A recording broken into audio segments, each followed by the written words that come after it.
민주당에 안이 없는 건 아니고요. 아니요, 그 홈페이지 들어가 봐도 없다니까요. 아니에요. 저희들 개헌특위 처음 출발할 때 저희 안을 좀 어느 정도 다듬고 들어갔습니다. 다만 5년 후에도 돼요. 그냥 지금 하지 마요.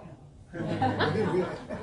예, 조금 이따가 저한테 한번 따로 좋은 방안을 말씀해 주시고. 근데 다만 정부 형태와 관련해서 저희들이 좀 열어놓고 계속 토론을 했습니다. 왜냐하면 정부 형태를 결정해놓고 토론하면 쟁점이 너무 탁 경직될 수 있기 때문에 그러면 야당하고 여러 가지 정치적으로 꼬이는 부분들이 생긴다 이렇게 해서 저희들이 그런 정치적 고려 때문에 토론과 협상의 유연성 이런 것 때문에 정부 형태와 관련해서 좀 열어놓고 나머지는 어느 정도 개헌특위 내에서 민주당 의원들의 공감폭을 형성하고 들어갔고 지금 의총을 통해서 연속적인 의총을 통해서 그 기준 가이드라인을 지금 슬슬 내놓고 있습니다. 그 점은 그럼에도 불구하고 니네가 당론으로 명확하게 해서 제출하지 않았으니까 문제가 있다 그러면 그건 조만간 그렇게 해드릴 수도 있습니다.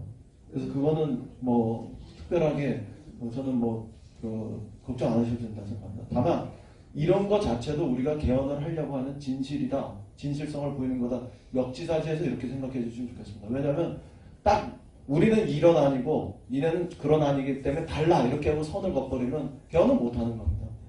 근데 우리는 이런 안이야.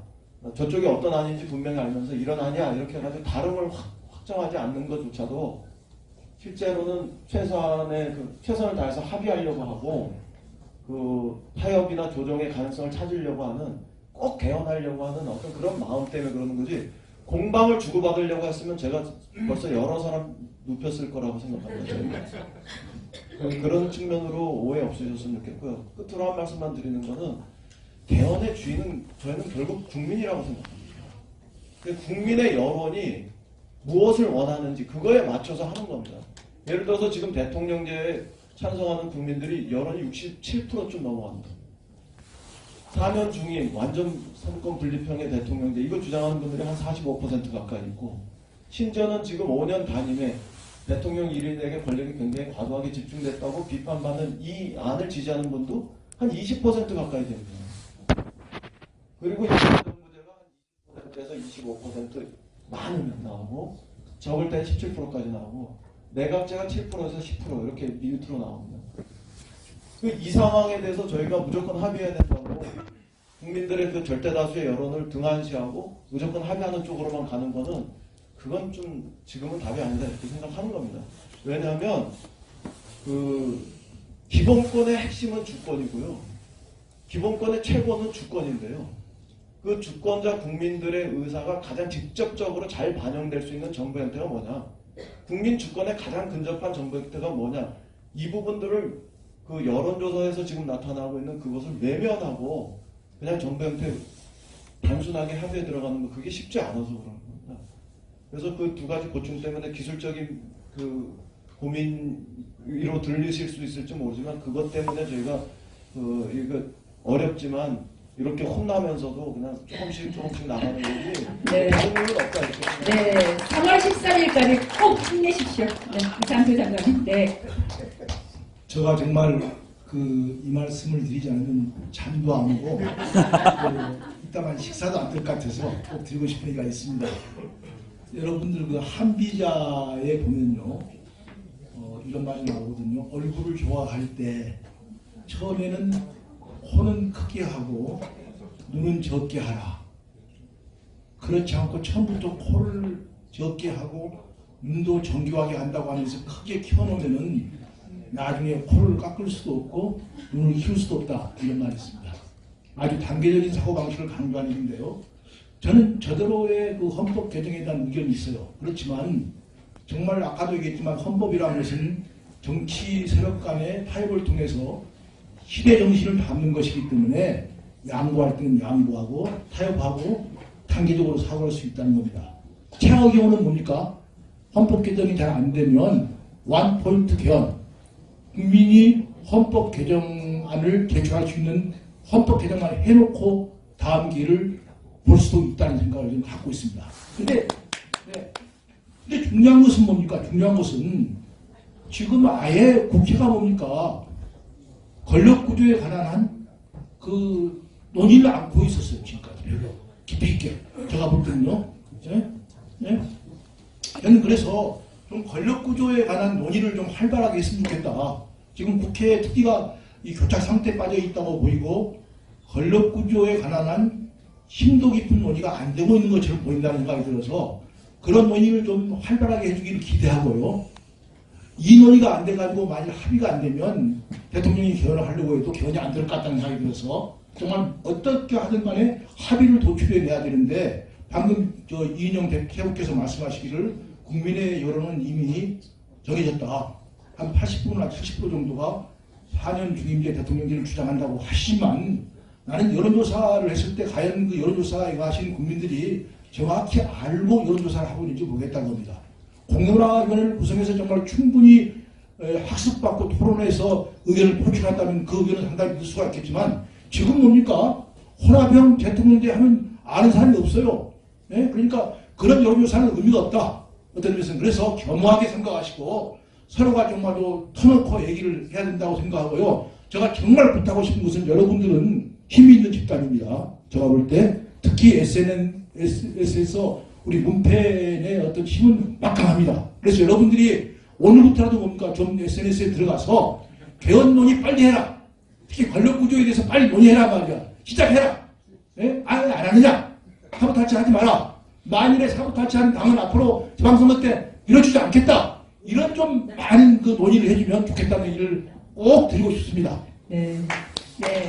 우리 대원 전재달씨 이상 작가님께 다시 한번 큰 박수 부탁드리겠습니다. 네. 김우영 부장님 무슨 1분 내로. 네. 네. 네, 아이고, 네. 고생 많으셨습니다. 네, 저는 박원순 시장님께 시간을 드리기 위해서 좀 이따가, 네. 저는 할 얘기 다 했습니다. 감사합니다. 고맙습니다. 네. 이경훈 교수님. 네. 네, 저는 그 대통령께서 지난번에 헌법 개정에 관해서 여러 말씀을 하실 때 하셨던 그 이야기를 좀 우리 다 같이 생각해 봤으면 좋겠습니다. 국민의 뜻이 제대로 반영되는 선거제도의 개혁이 필요하다. 사실 선거법은 헌법 안에 들어와 있지는 않지만 실질적인 의미에서 헌법적 법률이라고 불리는 겁니다. 제가 이상수 장관님 말씀을 많이 하셨지만 현실적으로 이 짧은 시간에 지금까지 10년 동안 못한 그 타협을 권력구조의 타협과 선거제도의 타협을 어떻게 해내겠습니까? 저 개인적으로는 좀 회의적이에요. 그런데 그러니까 개헌이 다 안 됐다라고 그냥 그만두지 마시고 국민들께 솔직히 제 개인 생각으로는 1월 한 20일 정도까지가 마지노선인 것 같고요. 그때까지 그게 안 되면 개헌특위 여야 간사님들께서 합의를 하셔가지고 대단히 죄송하지만 이번에는 권력구조와 선거제도 개편 같은 것들이 매우 어렵겠으니 현실적으로 어려우니 그 부분에 관해서는 요 다음에 아직 임기가 남아있지 않습니까? 20대 국회가 한참. 그러니까 그렇게 하기로 하고 현행 권력구조 속에서 지방정권을 확대하고 확실히 확대하고 기본권의 주요한 부분들을 바꾸어서 시대정신을 담고 또 촛불 들고 다시 추운데 나오시지 않을 수 있도록 제도적으로 직접 참여하실 수 있는 것 정도를 만들어서 국민들께 저희가 안을 드릴 테니까 그걸 잘 보시고 의견을 주셔서 6월 14일 날 하자. 이렇게 하면 홍준표 대표가 왜 이걸 반대하겠습니까? 자기가 네. 저는 그렇게 해보시고 네. 그 다음에 한번 보셨으면 좋겠다 네. 생각이고요. 그렇게라도 해야 우리 국민들께 이게 도리다. 네. 한 말씀만 더 드리겠습니다. 작년에 일본 직전입니다. 잠시만요. 작년에 1,몇백만 명이 나오셨잖아요. 그래서 우리가 헌정중단을 막고 뭔가 우리 헌정사의 계기를 만들었지 않습니까? 이게 되게 감격적인 사건인데 저 같은 헌법학자의 시각에서는 위태위태해요. 이런 일이 또 일어나면 어떨까 하는 그게 있어요. 네? 광장의 조증하고 일상의 울증 이 사이가 왔다 갔다 하면 안 돼요. 이렇게 국민들께서 한번 나오셔서 보여줬으면 이걸 제도적인 수준으로 담아서 이제 다시 안 나오셔도 되는, 여간해서는 안 나오셔도 나라를 만들어갈 수 있다고 하는 답을 드려야 정치가 안정이 되지. 네. 만약에 헌법 개정 못한 상태에서 내년에 지방선거에 된다. 글쎄요. 국민들이 어떻게 하시겠습니까? 네. 저는 그 정치불신 감당하지 네.